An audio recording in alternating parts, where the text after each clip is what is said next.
बयान दिया था वो ये था कि पाकिस्तानी जो खिलाड़ी हैं वो बहुत बड़ा मिस करते हैं वहाँ की जो एक जो सीखने का मौका है उसको बड़ा वो मिस करते हैं और वहाँ पर अगर वो जाएं तो उनकी बड़ी अच्छी ट्रेनिंग होगी। आप इस बात से इत्तेफाक करते हैं? अगर खान साहब चाहें उनको कहें कि यार ये देखिए बिल्कुल, क्योंकि देखिए दुनिया की सबसे बड़ी लीग आईपीएल है, इस चीज को ठीक करें क्योंकि ये बहुत बड़ा एक हमारे क्रिकेट के लिए, मुल्क के लिए एक बहुत बड़ी एक ब्रांड है, हमारी इज्जत है। इस तरह आईपीएल ने पूरे जो इंडिया की जो स्पोर्ट्स है उसको बदला है, तो ये भी तो ऐसा रोल प्ले कर सकते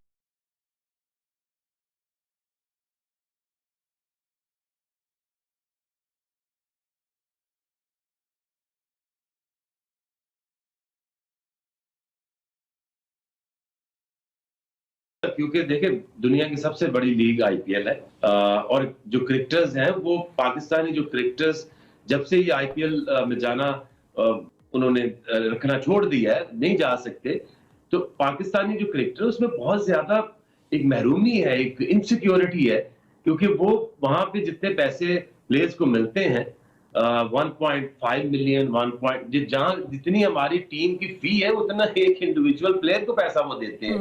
हाँ। तो डेफिनेटली हर प्रोफेशनल चाहेगा कि उसको मैक्सिमम उसको पैसे भी मिले और उसको एक्सपोजर भी मिले। बिल्कुल, लेकिन वही बात है कि वो जब तक मोदी वहां पर हैं उस वक्त तक तो पाकिस्तान और इंडिया की किसी किस्म की क्रिकेट की टाइज हो ही नहीं सकती। बिल्कुल ही नहीं हो सकता। बिल्कुल। फाइनली हाँ, जो नेशनल टी20 का जो अब होने लगा है कप, उसके हवाले से आपकी क्या तवक्कुआत है? देखिए मैं तो उसको एक मजाक समझता हूँ। उसकी वजह ये है कि पाकिस्तान एक वाहिद मुल्क है जिसमें दो टी20 होते हैं। आईपीएल के बाद वहां कोई टी20 नहीं होता। अगर आप ऑस्ट्रेलिया में देखें तो big bash is only T20. England में भी अगर अभी वो 100 कराने जा रहे हैं, या सीपीएल वेस्ट इंडीज में देखें तो एक ही सीपीएल है। मुझे समझ नहीं आती कि हम किधर सोच रहे, अपनी ही प्रोडक्ट को हम अंडरमाइन क्यों करते हैं। एक तरफ हम स्टैब्लिश करना चाह रहे हैं कि हमने आईपीएल की तरह या बिग बैश की तरह इस लीग को बड़ा करना है, और दूसरी तरफ हम उसको कॉन्ट्राडिक्ट करते हैं और अपना एक नेशनल टी20 कप शुरू करा देते हैं। हाँ। तो सारा फोकस जो है वो पीएसएल के ऊपर क्यों नहीं हो रहा? हम क्यों ऐसा काम करते हैं जो दुनिया में कहीं नहीं होता? इवन बांग्लादेश में भी they have only one league which is Bangladesh premium league. तो ये एक फजूल एक्सरसाइज है जिसका अपनी ही प्रोडक्ट जो पीएसएल है उसको अंडरमाइन करने जाते हैं हमेशा। आई डोंट नो इसके पीछे इनको मकसद क्या हासिल होगा, क्या लॉजिक है, ये बात समझने के लिए जो है वो शायद पता नहीं वक्त चाहिए या उनके साथ ज़्यादा बैठना पड़ेगा कि भाई चाह क्या रहे हो, क्रिकेट को किस डायरेक्शन में लेकर जा रहे हो, ये कहाँ जा रहे हैं हालात और ऐसा क्यों हुआ?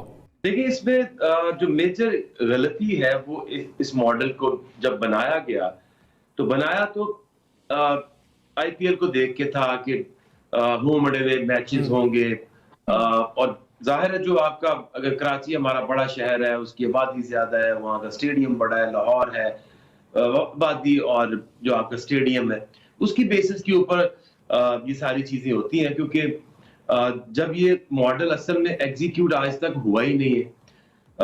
जो होम मैचेस होते हैं, अगर लाहौर के मैचेस लाहौर में जो वो होस्ट करते हैं, तो वो जो फ्रेंचाइज लोकल है वो सारे ऑर्गेनाइज करती है, जितने भी फंड्स होते हैं वो मेजर चंक उसको मिलता है। ये मॉडल तो बना लिया, अब उसके बाद जब ये एग्जीक्यूट होने जा रहा था तो पाकिस्तान के तब हालात ऐसे नहीं थे कि होम एंड अवे मैचेस हो सके, या पाकिस्तान में मैचेस ही नहीं हुए, ये हुए यूएई में। अच्छा, अब इसमें हुआ ये कि आपने मॉडल तो होम एंड अवे वाला बना लिया, आईपीएल वाला, और जब वो आपको मैचेस ही नहीं मिलेंगे, पाकिस्तान में मैचेस ही नहीं हुए, ये मैचेस चले गए यूएई।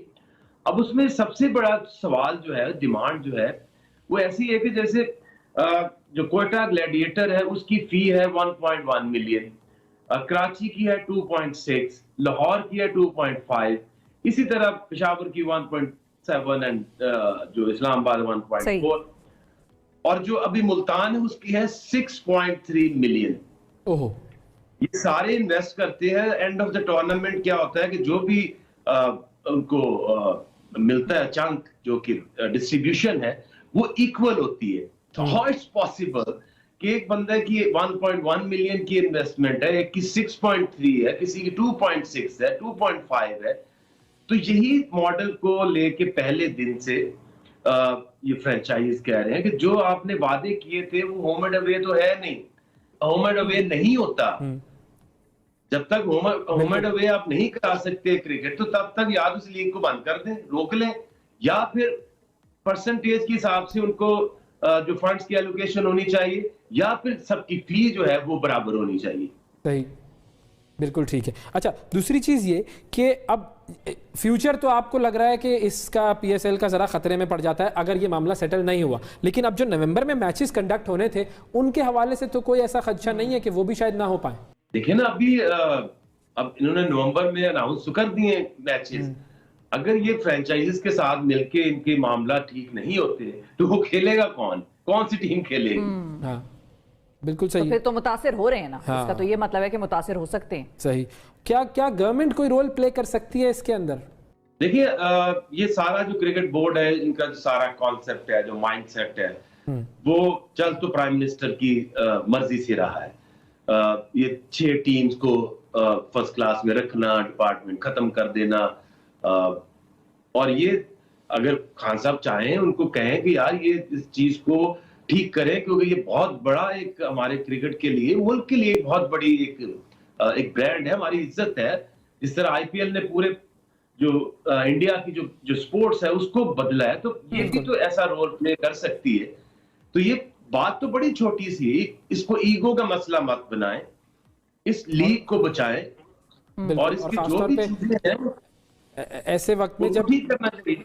आईपीएल में पाकिस्तानी खिलाड़ी जो हैं वो जा नहीं सकते वहां पर, इंडिया के अपने मसाइल हैं, जबकि शाहिद अफरीदी साहब ने तो ये कहा था कि जी हम जाना ही नहीं चाहिए। नहीं, शाहिद अफरीदी साहब ने अब जो बयान दिया था वो ये था कि पाकिस्तानी जो खिलाड़ी हैं वो बहुत बड़ा मिस करते हैं वहां की जो एक जो सीखने का मौका है उसको बड़ा वो मिस करते हैं, और वहां पर अगर वो जाएं तो उनकी बड़ी अच्छी ट्रेनिंग होगी। आप इस बात से इत्तेफाक करते हैं?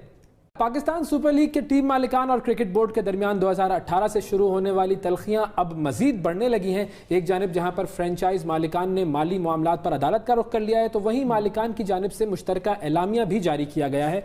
पीएसएल मालिकान का कहना यह है कि उन्हें